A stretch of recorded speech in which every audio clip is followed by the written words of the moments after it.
Let's try it again. Well, hey, Dave Melenda here, Positive Polarity Podcast. I hope things are going awesome for you this week. We are going to uncover a word and unpack a word that is either one that you love or you just don't appreciate. And the word today is going to be sales. And either you cringe at that word or you are totally drawn to it like a mosquito to a light. So I know for me, I'm totally excited by it. I love the word. It inspires me. And I found a sales guru, and I'm honored to be hanging out with Glenn Poulos. How are you today, my friend? Good, Dave. Thanks for having me. Thanks for the Absolutely. introduction. So Yeah, you're co-founder of a company called Gap Wireless and up in Canada. So yeah, you now are an author and a podcast host. So you got a ton of stuff going on. So fill us in on what's going on with you. yeah. So I'm the G and the P in Gap Wireless, and the A is the vowel I had to buy in order to make a word. And I did have a business partner, but he joined me sort of just as I was creating the company, and he liked the name, so I got to be it got to be my moniker, if you will. And That's awesome. yeah, so we ran the company for 15 years. So Gap Wireless was sold in 2022, but I stayed on and we became part of a bigger company that does sort of the same thing. It's now called NWS.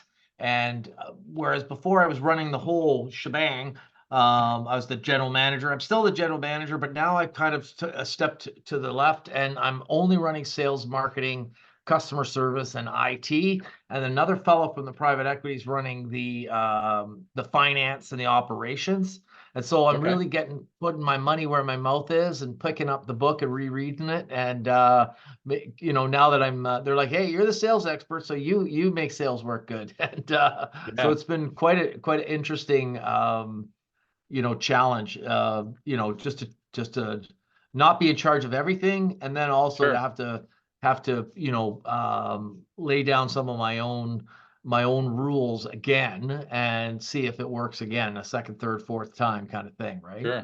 So Wow, that's so cool. Well, we yeah, have a lot of people, Glenn, on the show that are listening right now that really want to get into being an entrepreneur. They want to be in a business for themselves. They struggle understanding that. So for you, it's kind of reverse, where you were in business for yourself and now you sold. And now, as we were talking before we jumped on, now you have to report to somebody. So yeah. I'm just curious for the person listening that is interested in understanding your journey. Were you always in the entrepreneurial world, or did that come later in life, or what did that look like for you? Yeah, so I and give you the quick version just for the sake of time. But I mean, funny thing is, I started as farthest you can get from entrepreneurial ship. I worked for the government, federal government. I was Oh, electronic technician for Environment Canada. So I actually literally worked on a weather station fixing electronic stuff.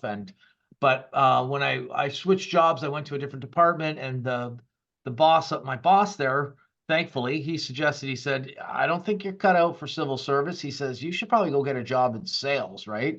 I don't know why he said that, but I was 20 something years old.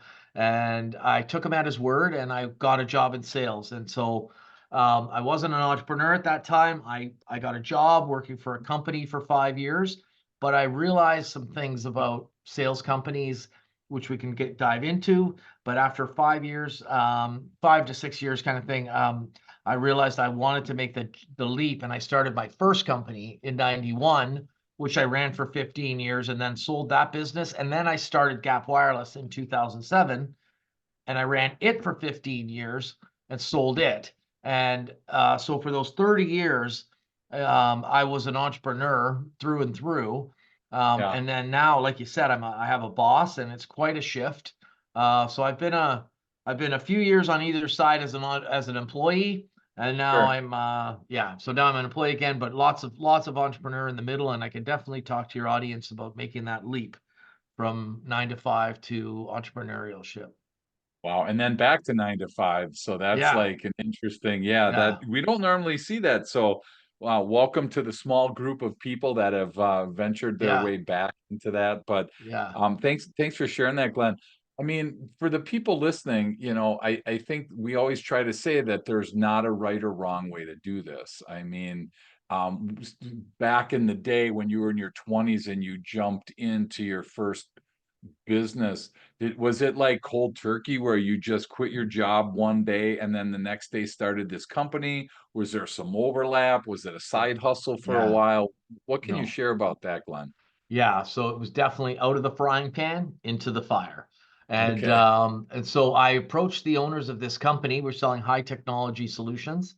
And I came to them with a business plan, and I said, "Hey, I have this plan to take a small piece of the technology sector that you're in, like Yeah. a very small slice of it, and I was going to focus on it. And I was going to create a second company, which I would own the majority of, but you get to still keep some ownership as the owners of this company, and kind of allow me to leap into entrepreneurial. So I basically approached the owners of the sales company I work for to be a partner with me in this new company, but I wanted to own it. And of course, I would share the ownership, and they immediately said, "No, that'll never work. You should just stay working here." And they said, "You can show us your plan, but it's just not going to work. And you're doing well. You should stick to your knitting." And I literally quit the next day. And I'd only been married 6 days, and I had forgot to even tell my wife that I was quitting and starting a business.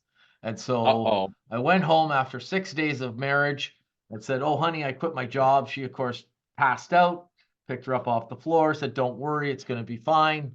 And, started my first company. Of course, you know, I don't know what they meant by it would never work, but I mean, I always like to joke because it was based on this newfangled technology that never went anywhere, which is the cell phone, right? And I mean, like who needs a cell phone, right? And this was in 1991 too, by the way. Yeah.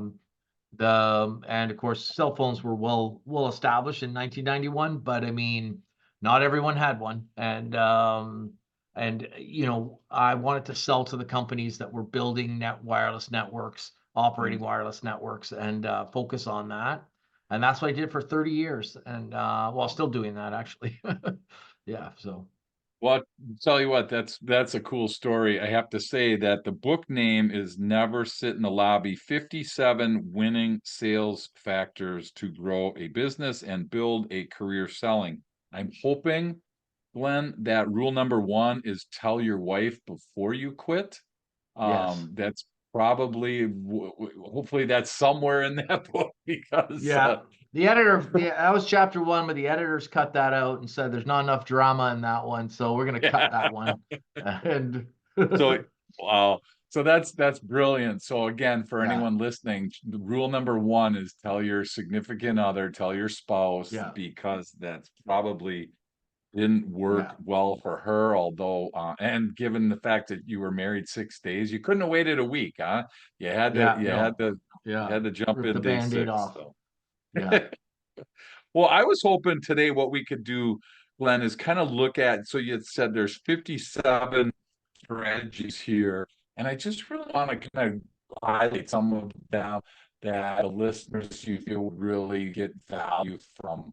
Some of the ones that tend to float to the top, whether they're what your readers have said over the years, or if they're just ones that come to top for you.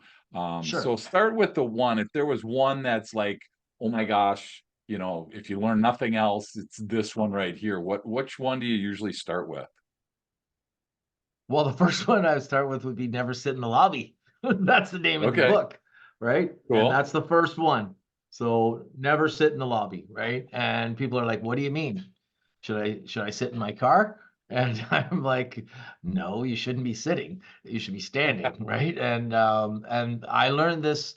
I don't want to say the hard way because it wasn't like a tough lesson to learn, but I learned that it was like it's not a good look, right? And so basically, you go and you announce yourself in a lobby, and then you sit down. And what a lot of people do is they do one of two things. They kind of like wander around looking at the plaques on the walls, trying to kill time, Yeah, or they sit down and nowadays, especially, they pull out their phone, right? And they move into a distracted state, right?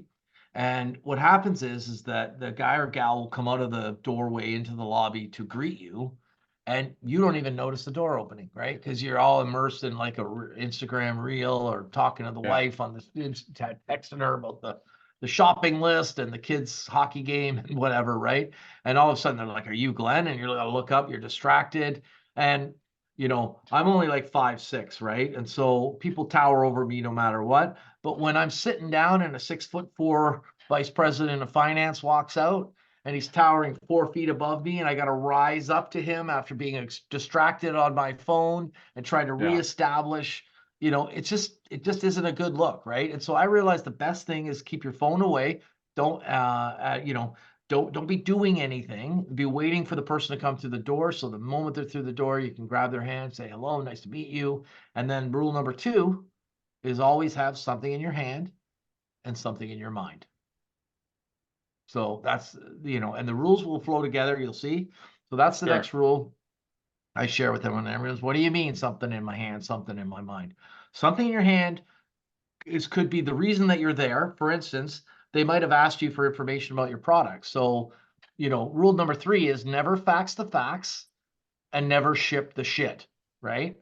And so if a lot of people say, "Oh, can you send me information on your product?" Well, nowadays people say, "Oh, let me email you the brochure," right? I just did zero work and expect maximum effort. I'm like, no, somebody asks you for a data sheet, get in your car, drive it out to them, go in the lobby. Another guy says, well, how do you end up in the lobby? We'll say, okay, well, hey, funny thing is like, oh, you're in, whatever, like I'm near Toronto, right? But I mean, I covered a broad area around Toronto. Like, I Sure. could be Cambridge, Ontario or something like, oh, I'm in Cambridge tomorrow. Can I just drop it off? They're like, oh, I'm really busy. And that's no problem. I'll just drop in the lobby for you. And he's like, oh, okay, fine, drop in the lobby, but I'm really busy. And I'm like, okay. So never fax the facts, right? And so I show up in the lobby, never sitting, right? Not sitting. I announce myself. The guy forgot that he told me that he was too busy, right? Mm-hmm.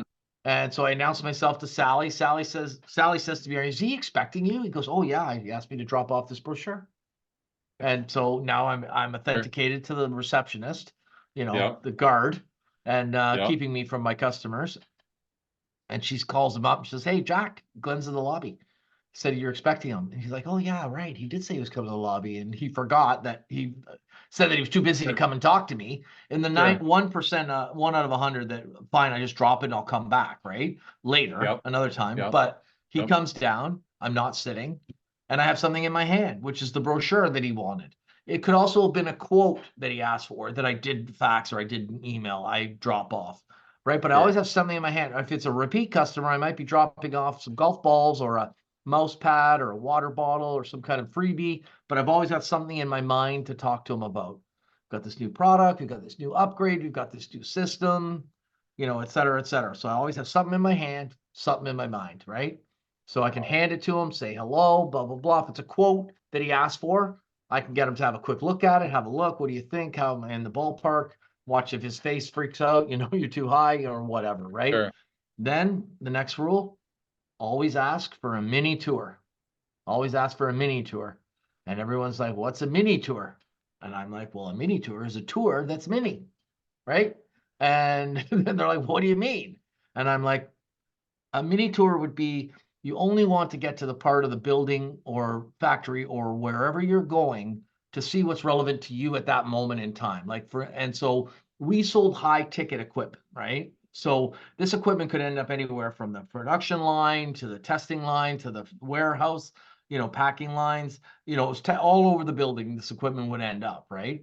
And so Okay. maybe the guy was putting in a new conveyor system or whatever, and he would want to put equipment at either end of it, and that's what we sell.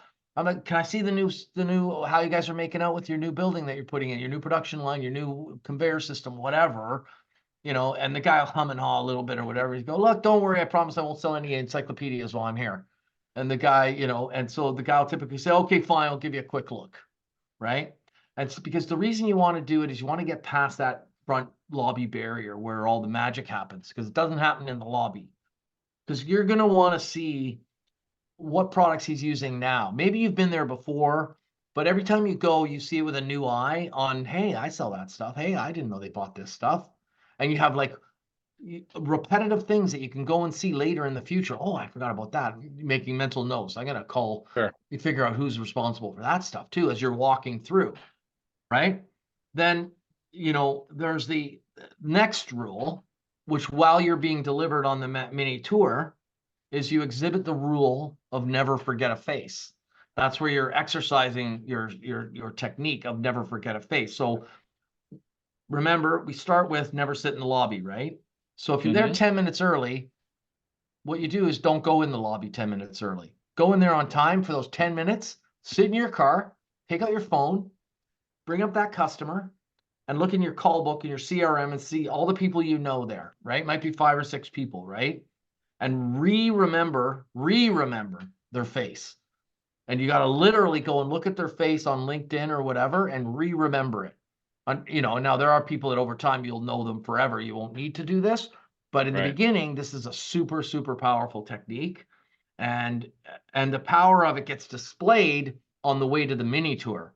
Because when you're walking through the building, you're like, oh, Sally, Jack, Bob, good to see you. I haven't seen you in a while. And they're like, and a lot of them are like taken a little bit by surprise. And they're like, oh, right, that's Glenn, and they're like, oh, Glenn, how you doing?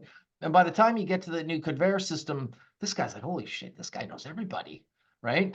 And the worst part though is imagine that Bob and Jack and Sally walk by me and I had to remember their name. Sure. They're gonna know in that split second while I'm thinking that I forgot their name. Sure. The only way to not do that is to know it instantly. And that's ways I got to remember it before I get there. So I Yeah. remember it before I get to while I'm on my way to the mini tour. That way, if I bump into anyone there, I instantly know who they are. And there's instant recall because I've already brought it to the front of my memory. And Well, and um, and I'm that's just one of the curious. most powerful like rapport building techniques I've ever. Yeah. No, that's really awesome. Sorry, go I'm ahead. curious because I run into people that are like thinking you're Yeah. stalking. Like people have said weird things about LinkedIn, for instance. And I'm just curious if you think Okay. is that like, I mean, so like for me, when I'm researching a company, I want to go into LinkedIn and I want to make sure that I Sure. understand. But some people, they don't want to do that if I'm trying to train them on this sort of thing. I'm just curious, is there like a Oh. line that you feel like you can cross in that situation or not really? Okay, so before I answer that, like I just want to remind you, like that when you're in your car waiting to go into the lobby, so you don't have to sit down, right? Um, you're actually remembering people that you've already met, and you're Okay, re-remembering them, right? So they're gotcha. already on. You've already reached out to them on LinkedIn. Maybe they connected, maybe they didn't. Doesn't really Okay, matter. You just want to get a look at their face, so you can re-remember it, so that when you see them, you don't look dumb, right? But gotcha. as far as the LinkedIn, I don't quite understand your question. Are you talking about like connecting to people that you have no business connecting to, No, I'm or just if there was not a cold call, but if you didn't have a plethora of people in that organization that you were aware of, and you happen right? to, click on ABC Manufacturing and you start seeing these people, they don't know who you are. So I'm just Oh, curious, how do you like work that in, or do you? well, I don't connect with people on LinkedIn until after I've met them, kind of a thing, Okay, right? So let's say I know one person, and then there's 100 that I could theoretically click connect with, right? I don't sure, connect with any of them, but gotcha. what I would do is if I go and I meet Bob and Bob introduces me to Sally, then I Okay, feel that I have a bona fide effort later that I can connect with Sally and say, it was gotcha. great meeting you today. Would love to Yep, have you on my connection list. Please feel free. And most of them, if you're cordial and nice about that, they'll say yes. But you don't want to be doing any of that creepy stuff where you're adding like 20 people at a company. And yeah, pretty much I think LinkedIn will even like watches that behavior and limits how many you can do in a day, right? And also, right, I'm not a big proponent. I know a lot of people do it or whatever, and there's some amount that I do, but um, like I'm a proponent of using LinkedIn as kind of like a harvesting me the information so I can act upon it in real time, not like using it like for email campaigns and sure, like sending like LinkedIn like they have all these other programs like Navigator and LinkedIn Premium and stuff where you can send all these emails. I don't do it that way. I find out who the guy I need and then I do what I can to figure out what his phone number is, and I always try to start by phoning the person. sure, gotcha. Okay. Well, Yeah. and as you were unpacking these first five, Glenn, I was thinking in my mind, I'm like, so many people are so used to just sending an email. Now you have this big chunk of people, and then you have a smaller chunk of people that'll actually pick up the phone. And then you have this minuscule amount of people on the bottom that will actually go and visit, like you said. So Yeah. I'm assuming that you've So had way more success in the in-person than trying to yeah. just connect on Right. email. And that's my thing, right? So there's a lot of people that will like there's these LinkedIn gurus that will, argue with me that their way's better, and that's fine. That's the way they do it, and they probably figured out a way to get some measure of success, and that's fine. I don't take issue with it, but I just want to point out to you that my strategy, like, because I get a lot of email just in my position, and I've been around the company for a long time, that I get a lot of email, right? So every email passes through this following filter. Can I delete this without being fired and not reading it? Yes, delete. That simple, There you right? go. So the CEO sends me an email, I'm going to read it, right? My direct reports, or my like people in the business that are contacting me all the time, obviously I read their emails, they need my help, I read those, Yep. right? Yep. My customer contacts me, obviously I read that, right?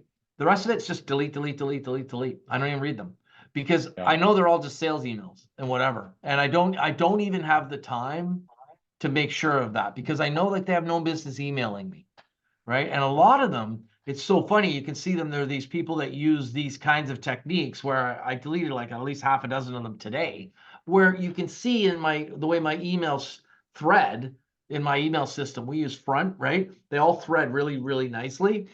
Hmm? This lady like Miriam or whatever, she's like, "Oh, hi, Glenn. I'm really like I can't believe you haven't answered all my emails or whatever," right? I just caught it Yeah. in like the header, right? Like on the Yeah. because it shows you the first line, right? And I looked up and I saw there were like 5 or 6 other ones above it, which I know I Sure. just went delete, delete, delete, delete, right? And do you think Yeah. I'm so sorry, man. Like now that you've spammed me for the 6th time, let me reply, There's a right? magic there. Yeah. Yeah. Wow. And because Oh, you know what? Because if you read the book, you'll realize that if you phone me, I will phone you back, right? And always leave a voicemail. And, my harshest lesson, right? Those stories are in the book. And I always phone people back that call me. Now, admittedly, there are companies that do call me that have no business because, I mean, I may not call them back because there's just categorically no fit. And I mean, but generally speaking, if they try to get a hold of me on the phone, and I always try to answer the phone too, right? yeah. If they really need to talk to me about that particular thing, then I'll allow them the opportunity to make a more professional like appointment or whatever. I'm not going to Sure. go into it with them right then for 15 or 20 Right. minutes. Yeah. Or I'll say, look, I'm not responsible for the banking anymore. You got to contact the director of finance. They're at Sure. extension 207 or whatever. Boom, right? Yep. And they're like, "Oh, okay, fine. Thank you so much for da, da, da, da. Boom, done." Sure. Yeah. And then it's upon the director of finance to delete it or listen or not or whatever, right? Yeah. And so I always find that trying to get them on the phone, because whenever I try to use the email, it never works. People, Yeah. they're just saying they just delete my email. They're all just delete, delete, delete.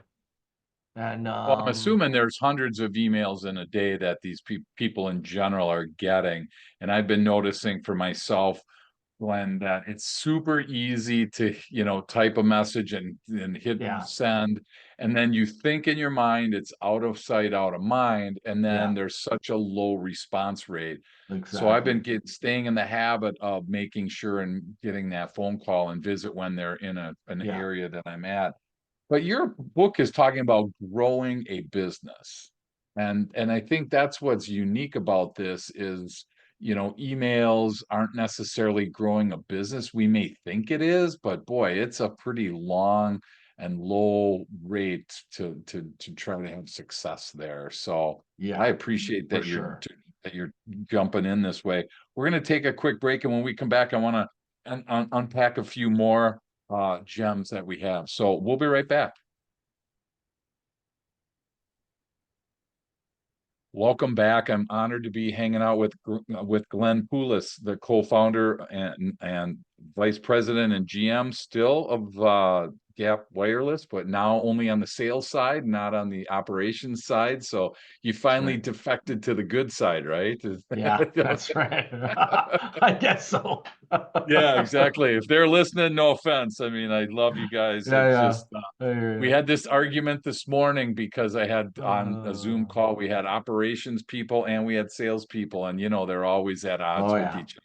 Yeah. And I'm like, Yeah. hey, I can settle this argument super easy. If nobody sells, you have nothing to operate. So you go ahead Yeah. and you tell me which one's more important. Or as I So like to say, nothing happens until something gets sold, right? yeah, exactly. Exactly. I love that. Mhm. So yeah, so your book again is called Never Sit in the Lobby: 57 Winning Sales Factors to Grow a Business and Build a Career Selling. So we've been kind of talking about never sit in the lobby, have something in your hand and have something in your mind. Don't fax the facts, ship the stuff, or in your case, drop it off if you can. Always ask for a mini tour. I love that. That's fantastic. And then while on tour, never forget a face. So once we're there, what's kind of how do we get a next step out of this? I mean, where does like a future meeting kind of start in this Well, process? yeah, so that's a really good segue. So thank you for that. And like in the sense that the really important thing is to do what you just said, right? So what a lot of people make the mistake of is, maybe the guy asked for the literature or whatever, you drop it off, but you don't actually get a closing, you don't have a closing function where you're closing on the next logical step at that moment. Like, in other words, what I would do is while I was there, I would say, well, you know what? I'm actually back in this, in the area, in the building, in the, lobby or whatever next week. Do you mind if I check in with you and see how you're doing on this project? And the guy might be like, you know what? We're not doing anything in the next week, check with me in 3 weeks or whatever. I'm like, okay, no problem. When I'm here in a few weeks, I'll make sure I check with you while I'm here. And Yeah, so what I do then is what I say is I make up a new date. Like it doesn't exist, but I'll go to my calendar, my phone or whatever, and I'll say, okay, today's, Monday the 15th or whatever. And then I'll say 3 Mondays from now is whatever is the second of the month or something. I'll plant myself. I'm going to be in the building there, and I already know I have one call, which is that call, because the guy's going to remember there was some sort of like the guy's coming back to ask me about it and whatever. And yeah, and I mean the technology that I sold, there are often multiple people in a company that I would want to visit, right? I've called on big technology companies like sure. Honeywell, Cisco, like, Okay. and there are lots of people to go and see. So I wouldn't want to go to a company like that and just see one guy and then Mhm. leave 10 minutes later. So Sure. I know I've got that guy. So that's what I would do while I'm with the person. Okay. If I'm dropping off, maybe I'm farther along in the process and the guy wanted to look at my equipment. So again, never fax the facts, never ship the shit, right? So I always deliver it and set it up. Where do you want it set up? And the guy's like, oh, just ship it in. We'll take care of it. I'm like, no, I'm not allowed. We're not allowed to with demo gears. Company policy is we have to deliver it and set it up. Make sure you don't blow Yep. it up, Sure. right? And they're like, oh, okay, fine, whatever, whatever, right? Yeah. And so, Yep. but this is critical because if he's just looking at your stuff to keep the other vendor honest, they don't even open the box. And so your Right. demo's sitting there for a week or two doing nothing, not even opened, right? Yep. And so what I do is I deliver it and then I look at what else is set up beside it. I mean, am I one of one and there's the other guy's product, there's 9 of them already? I realize I got a tough road ahead of me, right? But if it looks like a level plane, I'll set it up and I'll like, how long do you guys need it for? And they're like, oh, we need it for at least 2 weeks. I'm like, Sure. oh, Jesus, I can't leave for 2 weeks. I go, this thing's way too busy. I can leave it for like 4, maybe 5 days. And I'm back here next Monday. So why don't I pick it Yeah. up next Monday? So what I do is I compress always. And if he says I need it for a week, I said, I can't do a week. I could do 3 days max because whatever he says, I always divide it by 2. And then Okay. because they only really want to look at it to see if it does what it does. And you don't want them doing valid work with it. You want them to buy it, right? Yeah. And Right. so the tighter you can compress the time, the more value you get out of it because they need to do the evaluation quicker. Because what happens is if they don't look at it right away, they tend to not look at it until an hour before you're going to pick it up. Sure. So Okay. another thing I try to do is when I've dropped it off, set it up, I figure out who the Jacks and Jills are around the box that are going to be playing with it, get their names and numbers, and try to figure out a way to get back. I go to the lobby and say, "Oh, I was here following up with Bill, their boss, and he wanted to make sure that I checked in with you guys. Can I pop back to the lab and run you guys through some more measurements or whatever with your system, with my box, with my this, with my that, right? Whether it's Sure. software, hardware, doesn't matter." And most of them don't even think twice, but they're like, "Okay, fine, we'll come and get you." And they come and Sure. get you and take you back to their spot. And then you can see it. Were they using it? Is it brand new? Are they liking it? Are they hating it? You know, Sure. and then just when I feel like they're falling in love with it, I pull it and take it to the next customer. So they have to give me an order and buy it, right? Sure. Yep. And these all sound like kind of like tricks or whatever. They are tricks in a way, but I mean, the problem is we've actually had demos that have been lost because the salesman would ship it in, Mm. forget that he sent it. The customer would never power it up. He never really had proper record keeping at home office about where the box went, when it went. And we Sure. literally lose $40,000 instrument. It's happened many times. Wow. And yeah, and so that's why we never fax the facts, right? And we always deliver the products. Yeah. Yeah, and Well, yeah, I love the that's next step piece. I think that that's, if you don't have a next step in a sales process, I mean, so many times the prospects are like, well, let me look at this and get back to you. yeah. And then the sales guy goes into his car and he calls into the sales manager. It's like, man, I got one. They're going to take, Yeah. he's all Oh yeah. excited. He's got nothing. So I think And he's like, and I say to him, "Well, what's the guy gonna do?" He says, "Oh, he's gonna take a look at it and get back to me." And I go, and then I would say to him, "Okay, well, while he's looking at it, what are the criteria he's gonna be evaluating it against, right?" And so I won't leave on that basis, right? I'll say, "Oh, no problem. I'm fine leaving it, but while you're looking at it, I mean, what are the areas you're looking at? Is it measurements? yeah, Is it speed? Is it accuracy? Is it memory? Whatever, computational power. Depends on what you're selling, right? But you want to be challenging these people and you got to also always remember that as a salesperson for a brand, I'm assuming you're working for a good reputable company. Your time is just as valuable as some guys at the company that might buy this product, right? There's no difference in you. You guys all get right. dressed the same way, go one leg Yep, at a time, blah blah blah, right? And so you want to make sure that you portray your time as just as valuable as theirs is, right? Okay, fine, yeah, I'll leave it with you, and you're gonna do, but what are you gonna do with it? And what's that gonna lead? And okay, and how's that gonna help you? And do you have an evaluation criteria you're going under?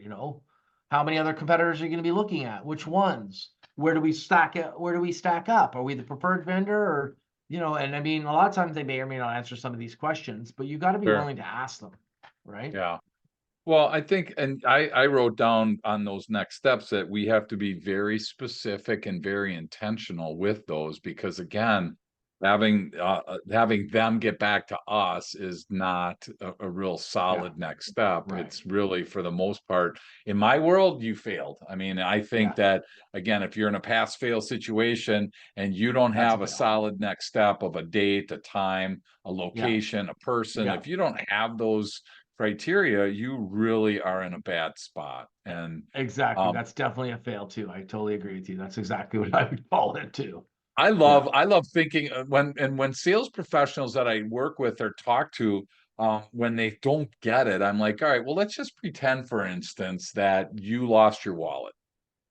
And the guy calls you and says, I got your wallet, and he leaves you a phone number to call. Well, if you call him and say, hey, this is Dave, I lost my wallet, you found it, my cards are in there, there's a couple $100 in there, whatever, give me a call back. And the guy either doesn't call you back or he leaves a message and says, hey, I'll get back to you when I can get this to you. I mean, we're pretty darn intentional if it's our personal wallet, our keys, our purse. I that's a mean, great we're all of a example. sudden, man, we're honed in on that thing like crazy, right? But yet a sale, for whatever reason, Yeah, sure doesn't seem to be that way. And that's a the other part great that I like, analogy. the other part I like what you said is we are created equal. And I don't understand why salespeople think that the buyer is higher in the hierarchy of life. than us. All I am is I'm just a sale. I mean, I'm just a sales guy. If I've heard that once, I've heard it 100 times. So I'm just Yeah. curious, Glenn, what do you share with people when they kind of either struggle with that imposter syndrome or they're just struggling to kind of maintain that equality that you're talking about? Well, I mean, I guess really I just try to talk them through it and I try to just bring it to the forefront of their thinking because most people they just sort of have this the customer's kind of always right and I'm coming from a position of annoyance or and I try to say like, you want to work for the company you're most proud to work for, selling the products you're most proud to represent, right? Because you only get today, right? And Yeah, so why would you want to sell something that was second rate for a lousy boss at a shitty company, right? And honestly, right? right, So, like recognize the value of the company you work for, recognize the time you've put in, and and so you can portray a level of respect and mutual respect that the customers will play off of, right? If you act kind of like a subservient, wimpy, sales guy who's just an annoying, that's how they'll perceive you, right? yeah, But if you're, but I also, I also caution people when they're trying to establish relationships with customers that it really is all about rapport. And I talk a lot in the book about rapport and building it, and be careful for like fake rapport, right? And pushing the envelope too quickly, right? And I have a chapter called "Implied Familiarity Also Breeds Contempt," right? mm, About where you look around and you make second guesses about the customer's motivations based on things that are in his office or whatever, and really you get it all wrong, and you actually customer ends up hating you for it, right? yeah, You gotta let these things evolve naturally. You don't like walk in and say, "Hey, we should go golfing on the weekend," right? Like yeah, the guy doesn't even know you. You don't even know if he likes golf. I don't golf, right? Like I don't want to right, go golfing. And I yeah, feel embarrassed that I have to tell you that I don't golf. I just prefer you figured it out on your own over, sure, yep, yeah, right? yeah. That's funny. I want to switch gears as we start to land today. I want to talk about your podcast. So it's Profit Powerhouse. So fill us in Yeah. on what we would listen to on an average episode on that. What would we hear? Do you have guests? I mean, just kind of fill us in on that if you could, Yeah, so Glenn. I'm trying to, and it's the book and me sort of appearing on podcasts is I've got quite a bit more experience. So I've got maybe I think 20 to 30 episodes now under my belt, and I'm Okay, honing my audience, I guess, and my guests. But I'm sure, really trying to find people that are in the thick of the building of the business, right? Like, so they're building a business, running a sales team, hiring staff, and trying to generate entrepreneurs, right? And sure, because I'm trying to appeal to the people that are want to jump ship, they want to go and start their own company, and what it's like to build and establish a profitable business, and so that's kind of like my target audience. And and it doesn't matter, it could be a laundromat or it could be a software development company or marketing agency, I don't it doesn't matter, but I'm trying to talk to the people that whose livelihoods depend upon building profits within a business and building a sustainable competitive advantage in their market, right? And sure. yeah, Okay. so I'm getting tighter and tighter on the guests, and and something that will appeal to the entrepreneurs out there. That's awesome. I mean, and just for clarification, like the book Never Sit in the Lobby, we've been talking a lot about it from your perspective with your product and your experience. Is this more of a generic where it can be utilized for pretty much any B2C type selling? Is that a safe assumption Oh there? yeah. Oh yeah. And I mean, it like the book actually covers so much ground, right? I mean, anyone that's selling, the only one where it doesn't like resonate chapter by chapter is someone that does a fully virtualized selling model, like some kind of SaaS companies and stuff. They just don't visit customers, right? You go Sure, to their website, you put in your email, you download the trial, they do a Zoom call with you, and then they give you the boosted up version, and then they sell you this repeat revenue thing. And that's the whole way. Like, that's not the world I came from. But sure, anyone that sells a product or a service, and the customer has to actually interact with them in a, you know, a direct basis, right? Where you're gonna you're going to sell them something like a piece of equipment or a piece of software, it resonates completely with them, right? And it goes all the Yeah. way from your first call all the way to taking them out to dinner and where to sit and what to order. And I mean, like I cover everything, right? And my mantra in the book is how to get, act, and stay in front of customers and to be a pleasure to do business with always. That's the Wow. goal of the book. And so it Sure. covers everything, rapport building, etiquette, time management, of course, sales call stuff, voicemail techniques, email techniques. There's a lot of stuff in there, and you can flip to any chapter in the book at any time, read a chapter, put it down, pick up it, and read another one. You don't have to read all 57 at once, Sure. and there's no rhyme or reason really. But they all go kind of quickly, so you find you're flipping it, and you flip through 5 or 6, and like, wow, that was an ordeal. Put that down, let it absorb it, and pick it up a few days Sure. later and read 5 more, right? And Wow. yeah. That's pretty cool. So I got two more questions, Glenn. I'm going to let you go. So for people listening, what would your tip of the day be? Maybe it's something that we covered. Maybe it's just something that we haven't covered yet. But when you think about, you know, your tip of the day for somebody listening, what would you share with them? So my tip of the day on like the whole mantra of the book and whatever, I will tell you in 1 second. But my tip of the day, if they're thinking of becoming an entrepreneur, because I think a lot of your listeners might be in that mode, Mhm. is is the scariest part is leading up to the doing it, but the last step is the most scary. But actually, once you take that step, your fear becomes in the rear view mirror, and all you're doing is seeing that you can outrun the fear of failure, right? When the fear is in front of you, it's daunting, right? So if you can just get that step, just get out, just quit your job, just start your business, your mind and your body will do everything possible not to fail, right? Before that, your mind and body just creates a wall of insecurities that cause you to like, oh, what if this? And what if you run out of money and da da da da and this and that, right? Obviously, you want to save up enough money that you can go without a paycheck for a while. If you've got a spouse that works, that's awesome. You've got that fallback. That's a great opportunity, but just do it. And then once you do it, then all you're going to do focus on is being successful and not failing. Whereas Sure. before it, all you're doing is worrying about failing, right? And then my tip of the day about the book and whatever is my favorite tip in the book is I always share it is you only get forever to make another impression, right? And so people are like, what are you talking about? My mom said I got to make a good first impression. I'm like, my mom said the same thing. And Right? Exactly. I'm telling you, every impression is a first impression. So when your boss is walking by and you're on Facebook, he notices it, right? And so instead of letting him see you like that, instead of with your feet up, relaxing, always be on, always be at 110%. When people around that are matter, customers, superiors, owners, whatever, always be clocking at 110% because believe me, they notice. And when it comes time to pick the next person for the next thing, you'll be the first thing on their mind. And Yeah. so always treat every impression like a first impression. Wow. That's really great news.